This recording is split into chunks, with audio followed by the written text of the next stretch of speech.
Hey everybody, I'm going to talk about hybridization and orbitals in this video. So hybridization and orbitals are going to be tools that we use throughout the entire year of organic chemistry. The thing that's important to keep in mind though is that hybridization is just a mathematical average of atomic orbitals. So it's not real, but it does describe what we see in a very clear way. Okay, so hybridization came about when chemists looked at these orbitals. So these are the atomic orbitals of carbon. Okay, and we see like, okay, we've got 2s, a 2p, and three 2p's, right? One 2s orbital and three 2p orbitals in kind of that outer shell. So we look at those and we go, but carbon loves to form 4 bonds. So if you're looking at, putting 4 valence electrons in here, that's what it would look like with carbon, right? So if we have that, it doesn't really make it clear as to how we're making 4 bonds so well. So chemists thought, well, let's just average them all together.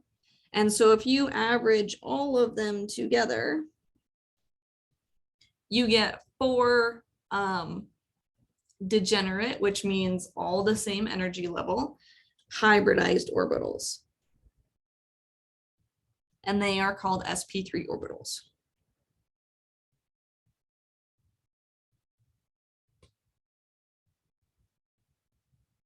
Okay, so we're essentially averaging all these orbitals together, and we're getting 4 orbitals of equal energy that fall somewhere in between the p and the s orbitals. Okay, so these are our hybridized orbitals. So the sp3 comes from 1s and then the 3 p's. Okay, so it is very like descriptive of what it is from the name. So it is 4 sp3 orbitals. Okay, so this describes any type of situation where you have 4 single bonds to carbon.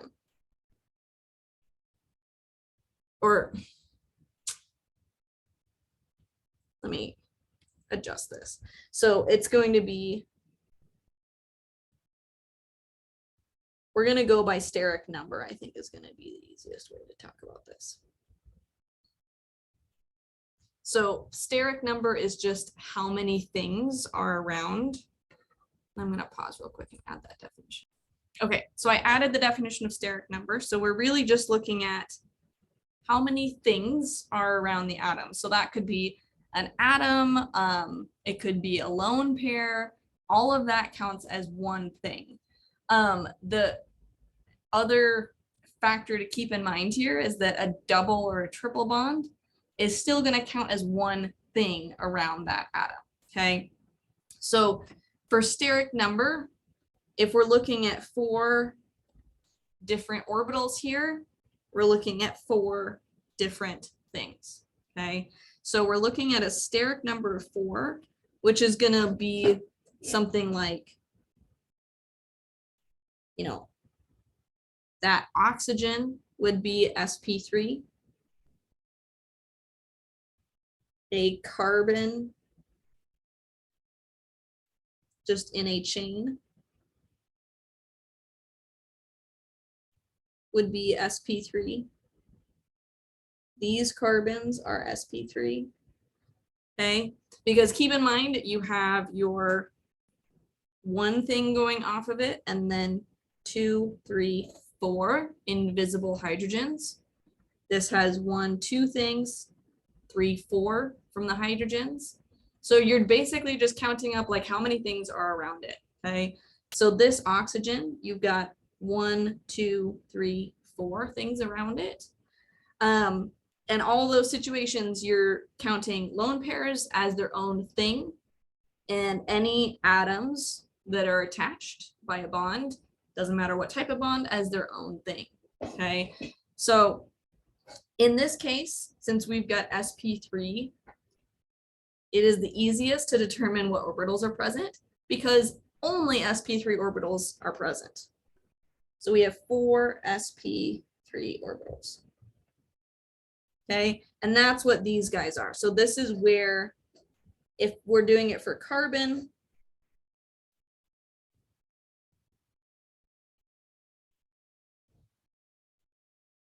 okay, I'm just going to make a note that we're using carbon electrons here. Then we can put one electron in each of the sp3 orbitals, and then we're ready to go for whatever bonding pair we have to make up our final 4. If we were doing this for oxygen, we would add 2 more, and then we'd be ready for 2 other bonds to get to our full 8. Okay, so steric number 4 things around whatever atom you're looking at, is going to be sp3. So if we look at another situation where, what if we don't average all of these? What if we only average some? So if I take the S and just 2 of the P's, then that's going to leave me with 1 p orbital up here and give me 3 sp2 orbitals. Okay, so now I still have 4. The really, really important part here is that you're always going to have 4 orbitals. So in our orbitals present column, what's that? So we're going to have 1 p orbital, and then 3 sp2 orbitals. Okay, that's what we're looking for in terms of what orbitals we can use to put stuff in, right? So in this case, if we're talking about hybridization, the hybridization really deals with single bonds, okay? And the reason for that is that the hybridized orbitals are the ones that make the sigma bonds, the single bonds. The p orbitals make pi bonds. So for steric number, you're really looking at how many hybridized orbitals you have. So for the steric number here, we're going to have 3, okay?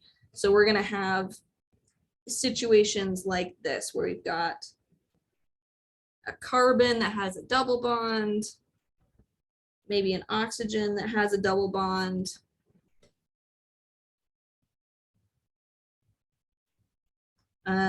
you could do a nitrogen with a double bond.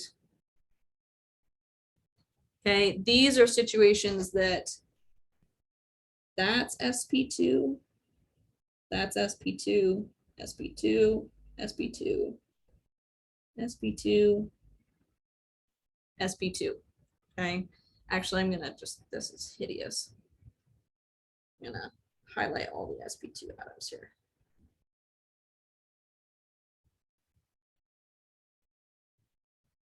Okay, and the reason for that, let's just count some stuff out here. So this oxygen, we've got 1, 2 for lone pairs, and this entire thing counts as 3.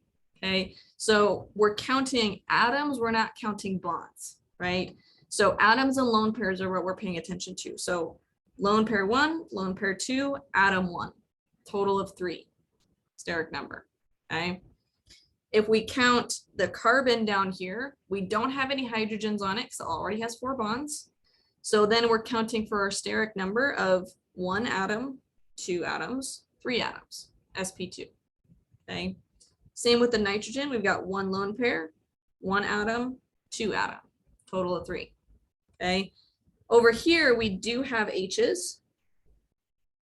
So we've got 1H, 2H, carbon, 3 things around it. Okay, so one of the things that I always kind of, I don't know why it works, but I think about S and then 2 P's, and then that gives me 3, and that's my steric number. S plus 3 P's is 4, steric number 4, okay? So let's look at the last option, where we just decide to grab one of the p orbitals when we hybridize, and that's going to give us 2 p orbitals up here, and then an sp 2 orbitals in the bottom. Okay, so this is going to be, hopefully you guessed this, steric number of 2, and that's going to be situations where we only have 2 things on that atom. Okay, so that's going to be situations like that, or that. You can do with oxygens, just has a charge on it. Okay, so those are all sp2. So I'm going to highlight my, or sorry, sp atoms. I'm going to highlight those.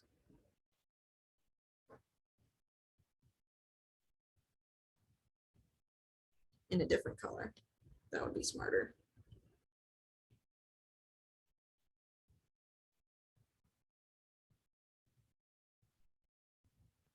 Okay, so those sp atoms, we've got a carbon.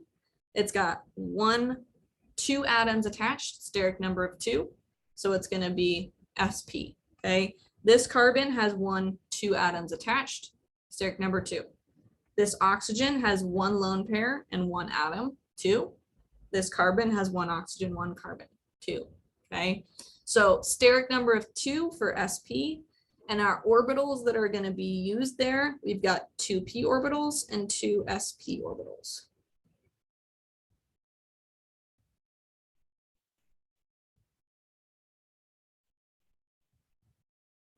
Okay, so it's important to note the patterns here. This is always going to be all single bonds. Okay, sp2, you're going to be dealing with some kind of pi bond at some point. Okay, 1 pi bond. sp, you're looking at 2 pi bonds, right? Because these triple bonds have 2 pi bonds, 1 sigma bond. This guy has pi bonds going both ways. So 2 pi bonds is sp, 1 pi bond sp2, no pi bonds is sp3. Okay, so orbitals that make sigma bonds versus orbitals that make pi bonds. This always somehow manages to be one of the most confusing parts of organic chemistry. So I'm hoping that this is going to make it just clear. This is what it is. So orbitals that make pi bonds are hybridized orbitals.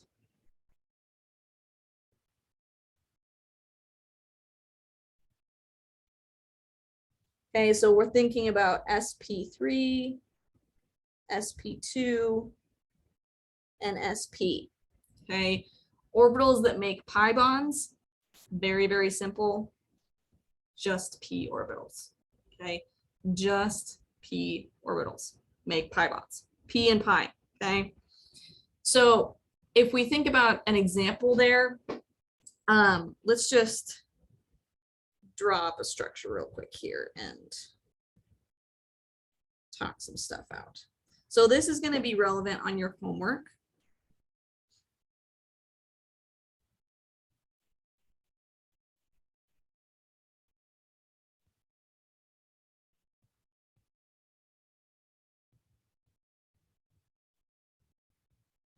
Okay, so if we have an example like this, we're going to talk about a couple of different things here. So we're going to look at a little bit of the geometry and how I've kind of drawn it out. We're also going to look at what are some of the orbitals that make some of these bonds that we're seeing. And we're going to identify a few hybridization of various atoms. Okay, so we're going to look at these atoms for hybridization.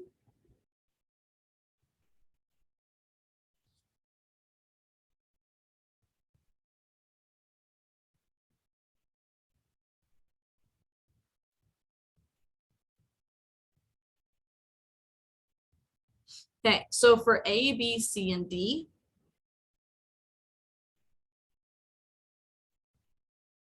okay, so for A, we have a steric number.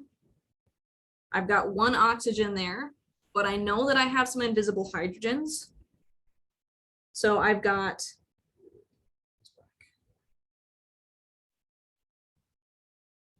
3 hydrogens. So I have a total of 4 things around that carbon there. So my steric number is 4. Okay. And then if I've got a steric number of 4, that means that I am sp3 hybridized. Okay, if I'm going one step further and looking at what orbitals are present,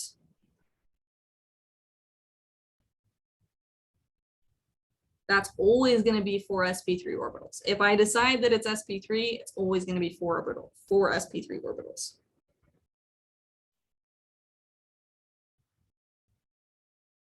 Okay, so that's kind of what we have going on here. Yeah, let's move on to B. Okay, so for B, I've got one lone pair, two lone pair, one atom, two atom. Okay, total of 4 things. So again, my steric number equals 4, which is sp3. Okay, so then orbitals present.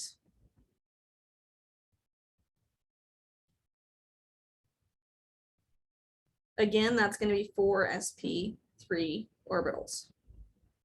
Okay, if something is sp3, this stuff should all look the same, basically, is what we're looking at here. So all sp3 atoms are going to be the same here. Okay, let's look at C. Okay, so C, I do have an invisible hydrogen because I only have 3 visible lines right now. So I do have an H right there. So if I'm counting up how many atoms are around this carbon, I've got 1, 2, 3. If I've got a steric number of 3,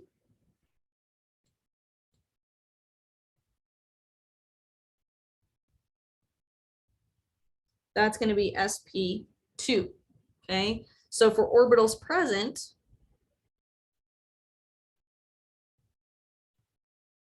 that's going to be 1 p orbital and then 3 sp2 orbitals. Okay, and this is literally from this picture, right? 1 p orbital, 3 sp2 orbitals. Okay, let's do our last one for D. So this nitrogen, I actually have a missing lone pair here. So that nitrogen currently has 2, 4, 6 electrons, meaning it needs to have 2 more to have an octet. So there's my lone pair. So I've got 1 lone pair and then 1 atom. So I've got a steric number of 2.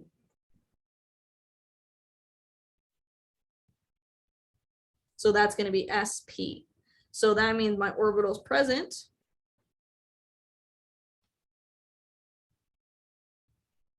is going to be 2 p orbitals and then 2 sp orbitals. Okay, so one of the things that's a good practice to do is to think about what are these orbitals actually doing. So one of the things that you can do is you can kind of make a list of, for D, I've got 2 p orbitals, so a p, an sp, and an sp. Okay, I always like to start with the p orbitals because they're so much more limited in what they can actually do, and you can kind of cross off what you have going on here. Okay, so on this nitrogen, the things that I need to deal with are 2 pi orbitals, a sigma, sorry, 2 pi bonds, a sigma bond, and a lone pair. Okay, I know that the p orbitals are going to make pi pi. So this is going to make a pi bond with carbon. This will also make a pi bond with carbon. So that means I've taken care of these 2. So I have 1 sigma bond left and 1 lone pair left. And I've got 2 orbitals. Perfect. So one of those sp orbitals is going to be for the sigma bond, 2c, and one of them is going to be for the lone pair. Okay, so we can kind of think about where things actually land. So for C, we would have 1 p, and then we've got 3 sp2. Okay, still a total of 4. So the p orbital, again, is going to make the pi bond.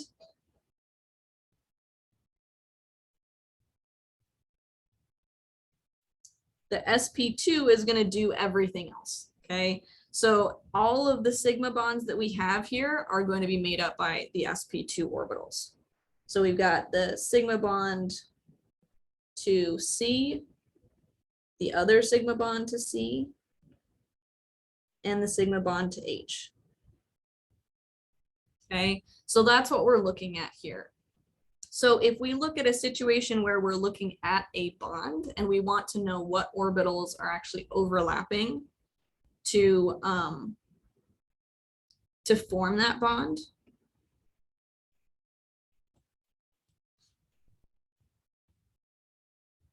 then what we can do is we need to just basically decide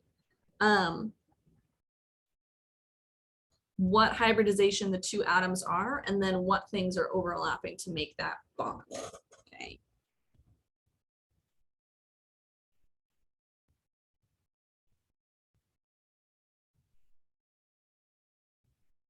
Okay, so 1, 2, and 3.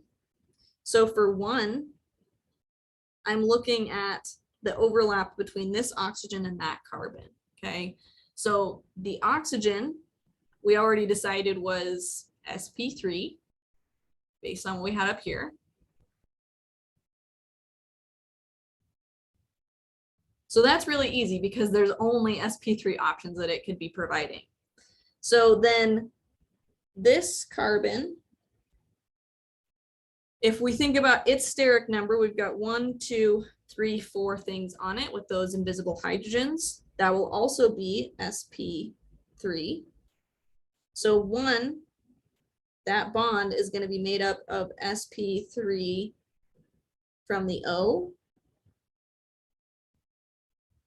and then sp3 from the carbon. Okay, so that's what makes up those two bonds. So if I go to number 2 here, so this carbon, if I look at its steric number, I've got 1, 2, 3 atoms, no invisible hydrogens because I already have 4 bonds drawn out. Okay, so that one is sp2, whereas this carbon, I only have 2 lines, so that means I must have 2 invisible hydrogens.